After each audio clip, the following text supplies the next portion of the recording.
well, you know, Duke's playing really good basketball. We understand that. I mean, I think, again, it comes back down to can you, it's going to be a battle who can play their game and execute it the best. Duke is so good at spreading the floor and creating turnovers with their defensive pressure, getting to the lane. They're very complete, getting on the offensive glass. They've got some terrific players, and certainly Curry, Plumlee, and you name it, their young guys are playing well. So they have a certain way they want to play. We have a certain way that we know we need to play to have a chance in those games, and perhaps the Carolina game showed us that we didn't get to that game, and that will be the battle. And I think we saw at Miami, we think we locked down and played the way we needed to, and that will be the challenge and the opportunity in front of us. And they got a taste of getting close in a tough environment, and hopefully it'll be a real tough environment flipped the other way for Duke come Thursday night.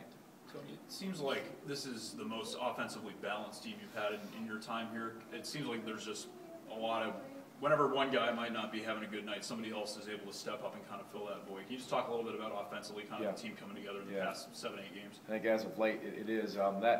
You know, last year we were a little more of a one-man band. We talked about that, especially the way we were injured and the way it played out down the stretch. But when you can have multiple threats, that's big. You know, Joe's drawing a lot of attention, but other guys can stretch the floor with their shooting, and you can get an inside-outside attack. And the way John Tell was attacking the lane, it really did balance the floor and just created different kinds of opportunities, not to mention some of the other guys. So I think that does make us efficient, especially when we're taking care of the ball.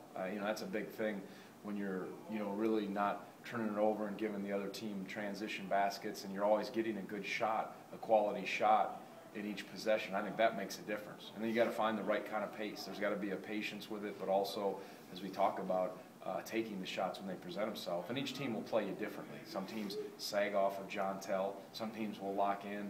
Some teams really face guard Joe. And you know, Duke's a very pressure-oriented team, and they make some plays.